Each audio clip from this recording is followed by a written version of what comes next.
Markas Besar Angkatan Laut, Pusat Polisi Militer.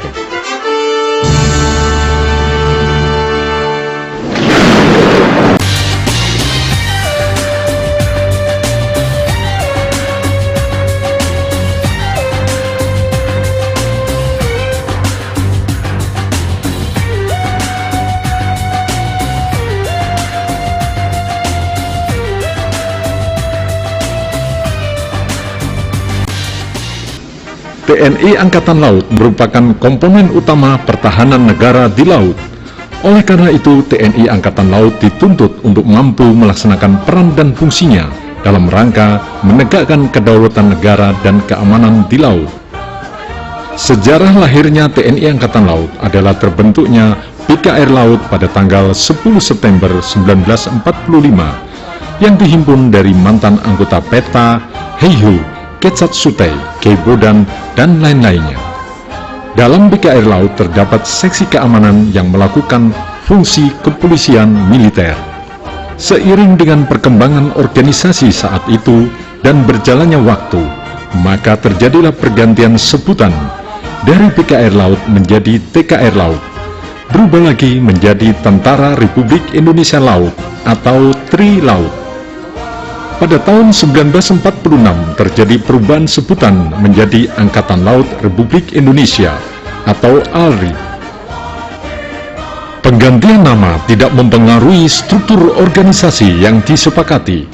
Salah satunya adalah organisasi Pangkalan ALRI yang secara umum merupakan unsur pembinaan yang di dalamnya terdapat Korps Polisi Tentara Laut atau PTL yang bertugas sebagai badan kepolisian militer untuk memelihara tata tertib dan disiplin serta tugas pengamanan dan dapat dikerahkan ke medan pertempuran sebagai unsur tempur. Pada era tahun 1950 sampai dengan 1953, sejalan dengan pelaksanaan konsolidasi, dilakukan pula penyusunan organisasi ALRI, dan oleh Menteri Pertahanan ditetapkan adanya Korps Komando Angkatan Laut atau KKO-AL dengan komandannya Mayor KKO R. Suhadi. Dalam pelaksanaan tugasnya dibantu oleh beberapa perwira staf, salah satunya adalah perwira staf Dinas Polisi yang dijabat oleh Ajudan KKO RB Supardan. Atas instruksi Kepala Staf Angkatan Laut, di mana Dinas Polisi berada di dalam struktur organisasi KKO-AL, maka pembinaan organisasi maupun taktis operatif langsung di bawah komando KKO-AL. Oleh karena itu, Dinas Polisi tersebut dikenal dengan sebutan Dinas Polisi KKO-AL atau DPKKO-AL.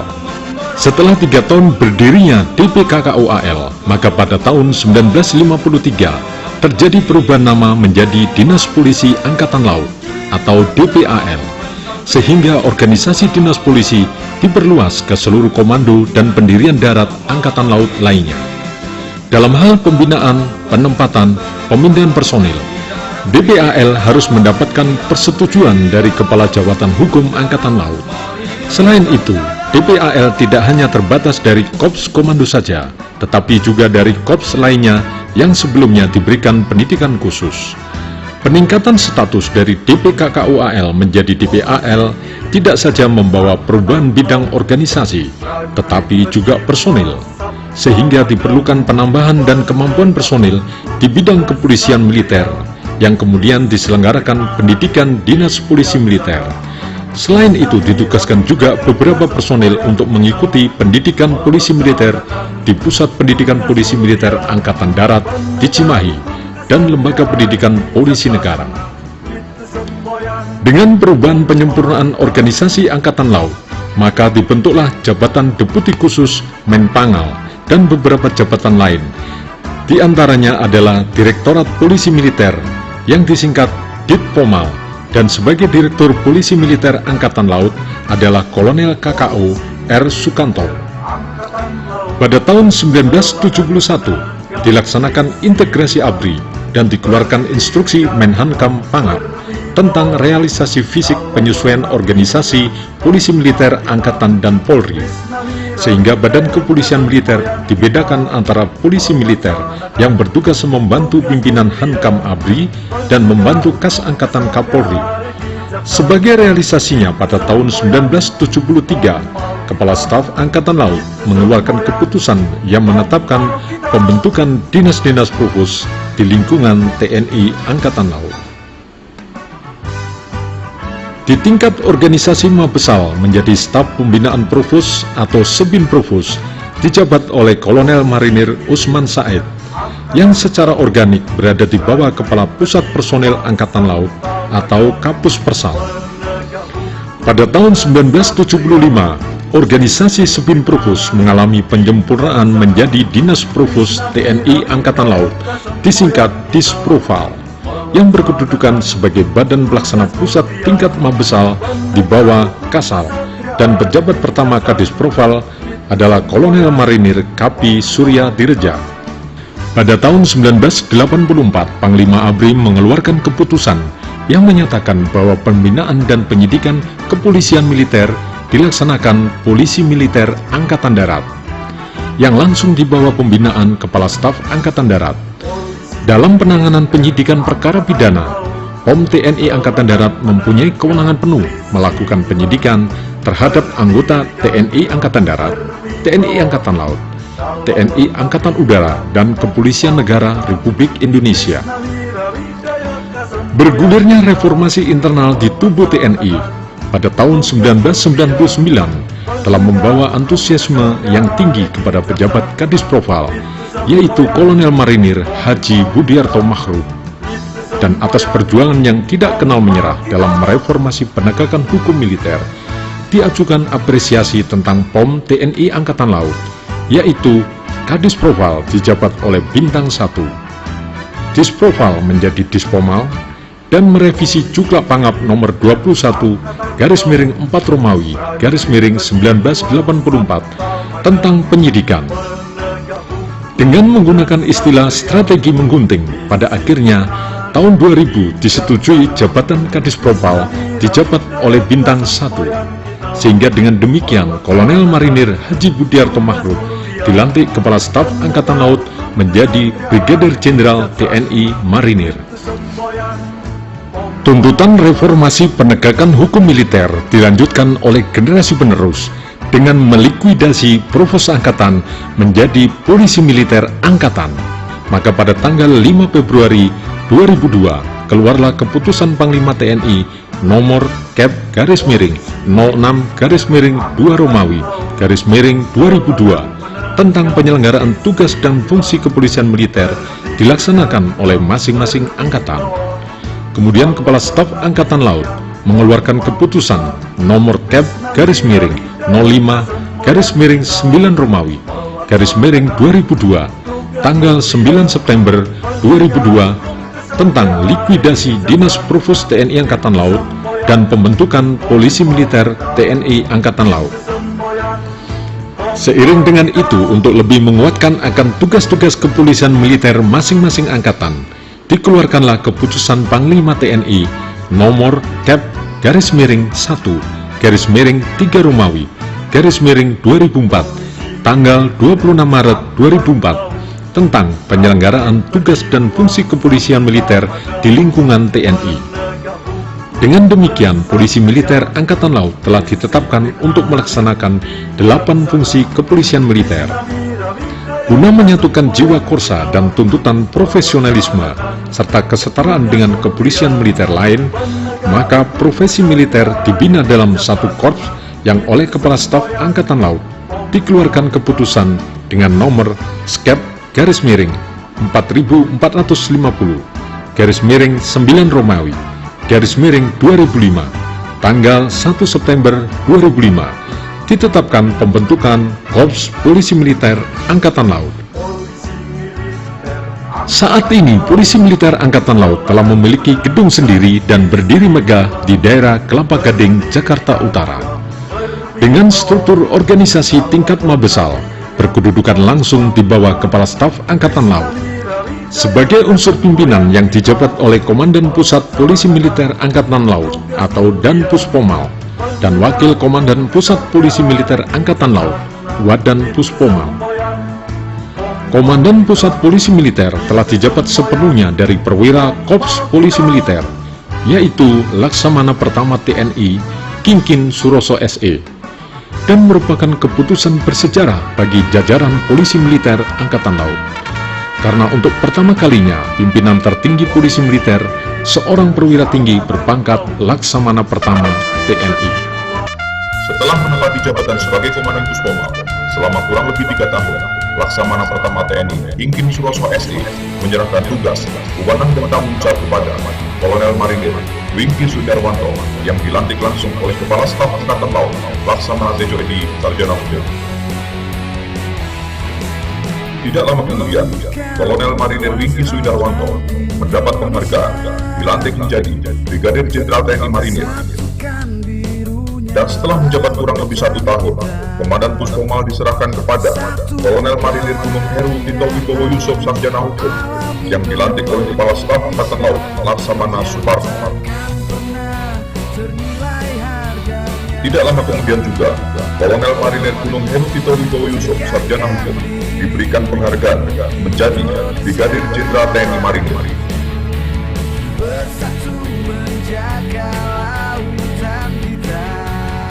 Eksistensi tersebut patut kita syukuri bersama, karena merupakan kebanggaan bila dilihat pasang surutnya sejarah Polisi Militer Angkatan Laut sampai dengan saat ini. Kemampuan dalam mengemban tugas 8 fungsi kepolisian militer telah dapat dilaksanakan secara profesional dan terus ditingkatkan kemampuannya sesuai dengan tuntutan tugas yang semakin kompleks. Dilihat dari tingginya bentuk-bentuk kejahatan saat ini. 8 fungsi kepolisian militer tersebut adalah 1. Penyelidikan kriminal dan pengamanan fisik. Personel Polisi Militer Angkatan Laut dengan tingkat disiplin tinggi telah mampu melaksanakan tindakan penyelidikan untuk mencegah dan menemukan suatu peristiwa yang diduga tindak pidana. Di antaranya dengan melakukan teknik dan taktik penjejakan terhadap anggota yang diduga melakukan tindak pidana. Dalam pengamanan fisik, salah satunya dengan melakukan patroli instalasi dan komplek-komplek perumahan TNI Angkatan Laut. 2. Penegakan hukum merupakan kegiatan yang dilaksanakan secara terus-menerus sesuai ketentuan hukum guna menjamin kepastian hukum terhadap setiap personil yang terlibat perkara, mulai dari proses laporan, penyidikan, sampai pada penuntutan di pengadilan militer. 3. Penegakan disiplin dan tata tertib. Kegiatan ini dilaksanakan secara rutin dan terus-menerus terhadap antisipasi pelanggaran yang akan dilakukan oleh prajurit TNI Angkatan Laut di seluruh jajaran TNI Angkatan Laut.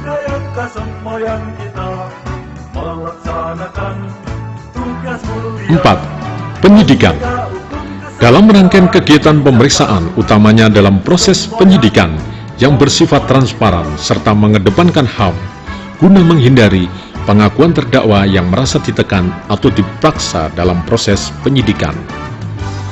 Puspomal telah menyiapkan ruang penyidikan yang modern dan canggih yang dapat direkam dan dilihat melalui layar monitor, sehingga nantinya dapat dijadikan sebagai acuan atau tambahan keterangan untuk hakim sebagai pertimbangan tambahan alat bukti di persidangan jika terdakwa memutarbalikkan fakta pada saat pelaksanaan sidang berlangsung. 5. Pengurusan tahanan dan tata tertib militer. Dalam penyelenggaraannya masih bersifat terbatas yang berupa bilik hukum dan dilaksanakan belum secara maksimal. Namun demikian, masing-masing jajaran Pomal telah berupaya untuk melaksanakan perawatan, pembinaan, dan pemeliharaan secara maksimal. Kedepan instalasi tahanan militer atau Staltamil akan segera diwujudkan guna memenuhi fungsi dan tugasnya. 6. Pengurusan tahanan keadaan bahaya atau operasi militer. Dalam pelaksanaannya, pengurusan tawanan perang atau tawanan operasi militer sampai dengan saat ini masih bekerja sama dengan satuan POM angkatan lainnya, seperti dalam operasi di Nangro Aceh, Darussalam. 7. Pengawalan protokoler negara. Terhadap kegiatan pengawalan kepala negara dan wakilnya, Secara prinsip dan kesiapannya telah dilakukan oleh Pomal dengan tetap melakukan berbagai simulasi latihan jika sewaktu-waktu ditugaskan untuk mengawaki dan bergabung dalam Walprovnek POM TNI di Istana Negara. 8. Pengendalian lalu lintas militer. Polisi Militer Angkatan Laut telah mampu melaksanakan penyelenggaraan SIM TNI AL, di mana Pomal merupakan pelopor utama yang membuat SIM secara modern yang hampir sama dengan SIM Polri, kemudian diikuti oleh satuan POM Angkatan lainnya. Untuk penegakan undang-undang tentang lalu lintas dan angkutan jalan, jajaran Pomal baik pusat maupun daerah secara rutin telah melaksanakan kegiatan Obsgakum Tiplin, baik gabungan maupun mandiri. Selain itu dilaksanakan pula patroli bermotor dan patroli jalan kaki untuk menjaring anggota-anggota TNI Angkatan Laut pada saat jam-jam dinas berada di luar kesatrian tanpa dilengkapi surat izin yang sah. Dalam mendukung 8 fungsi tersebut, Pomal juga telah menyiapkan kekuatan personil yang besar dan profesional melalui lembaga pendidikan yang dibentuk di Kobangdikal, Surabaya, yaitu Pusat Pendidikan Polisi Militer Angkatan Laut. Selain untuk meningkatkan kemampuan penanganan perkara secara baik, Pomal juga telah dilengkapi dengan unit Satuan Anjing Pelacak atau K9 yang ditempatkan di beberapa satuan Pomal. Secara bertahap dan berkelanjutan juga akan disiapkan adanya laboratorium forensik maupun laboratorium uji balistik. Kita doakan bersama semoga cita-cita Pomal yang besar dan profesional dapat terwujud. Pomal dalam operasi penegakan hukum maupun operasi tempur telah berhasil melaksanakan tugasnya dengan baik. Antara lain adalah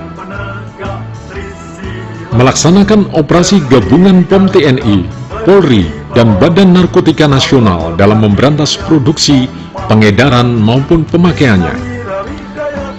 Melaksanakan operasi perairan dalam membantu satuan-satuan KRI dalam penangkapan kapal-kapal yang melakukan pelanggaran illegal fishing, illegal logging, maupun pelanggaran laut lainnya. Dalam operasi tempur, Pomal juga ikut tergabung dalam Satgas POM TNI seperti di daerah Nangro Aceh, Darussalam. Pomal terlibat ikut dalam menjaga perdamaian dunia seperti diamanatkan dalam undang-undang yang tergabung dalam Satgas POM TNI Kontingen Garuda di Libanon. Selain tugas-tugas operasi, Pomal juga membantu pertolongan kecelakaan di laut, terutama terhadap kapal-kapal penumpang maupun kapal barang. Pomal juga tergabung dalam tim SAR bencana alam yang terjadi di beberapa daerah di Indonesia. Polisi Militer Angkatan Laut yang telah dilaksanakan dalam berbagai operasi sejak Perang Kemerdekaan sampai dengan sekarang, mulai dari sebutan PTL, DPKKOAL, DPAL, Pomal, Sebinpropus, Disproval, sampai kembali menjadi Pomal, telah melaksanakan perang gerilya dengan kesatuan lain dalam menghadapi tentara Belanda dan sekutunya. Melaksanakan operasi Indra dalam menumpas gerombolan DITII pimpinan Kartosuwiryo di Gunung Gede, Jawa Barat. Melaksanakan operasi penumpasan sisa-sisa pemberontakan RMS di Ambon, Maluku. Melaksanakan operasi Aceh Timur dalam penumpasan gerombolan DITII pimpinan Daud Beru di Aceh. Melaksanakan operasi Tritunggal di Makassar, menumpas DITII pimpinan Kahar Muzakkar. Operasi Tegas dan 17 Agustus menumpas PRRI di Pekanbaru, Riau. Melaksanakan operasi Merdeka 1 dan 2 menumpas Permesta di Sulawesi Utara. Melaksanakan operasi Kurusetra menumpas sisa-sisa PRRI di Pasaman, Sumatera Barat. Melaksanakan operasi Trikora serta dalam pembebasan Irian Barat. Saat itu Dinas Polisi Angkatan Laut tergabung dengan Polisi PBB atau UNTEA dalam penentuan pendapat rakyat atau PEPRA. Melaksanakan operasi Twikora, melaksanakan operasi penumpasan dan pemberantasan sisa-sisa G13 PKI termasuk di dalam lingkungan TNI Angkatan Laut sendiri yang disingkat Operasi Brantasisa. Melaksanakan operasi Kogasgab Seroja di Timur-Timur yang kemudian terjadi referendum menjadi negara merdeka Timor Leste. Melaksanakan operasi gabungan POM TNI di Nangro Aceh, Darussalam. Melaksanakan operasi perdamaian dunia di bawah naungan PBB di Libanon. Sementara dalam operasi non-tempur, Polisi Militer Angkatan Laut telah berhasil membantu menyelesaikan antara lain insiden anggota ALRI dengan Badan Perjuangan ABRI di Kota Tegal, peristiwa Legiun Penggempur Affair yang terjadi di Sibulka, menyelesaikan persoalan yang ditimbulkan oleh pasukan harimau liar di bawah pimpinan Situmorang di Tapanuli, menyelesaikan peristiwa Bandeng Bejo Affair di bawah pimpinan Mayor Bejo yang terjadi di Sibulka. Demikianlah sosok polisi militer Angkatan Laut yang dalam sumbangsi dan dharma baktinya kepada negara dan bangsa, khususnya TNI Angkatan Laut, sehingga dapat mewujudkan Angkatan Laut yang besar, kuat, dan profesional, sehingga dapat menekan angka pelanggaran yang dilakukan oleh prajurit TNI Angkatan Laut menuju zero accident, serta Pomal dapat menjadi COD, Center of Discipline, bagi prajurit TNI AL lainnya, juga dapat mendukung kebijakan pimpinan TNI Angkatan Laut dalam rangka Minimum Essential Force. Jalus Veva Jayamahe, Wisna Wira Widayaka, hidup polisi militer Angkatan Laut.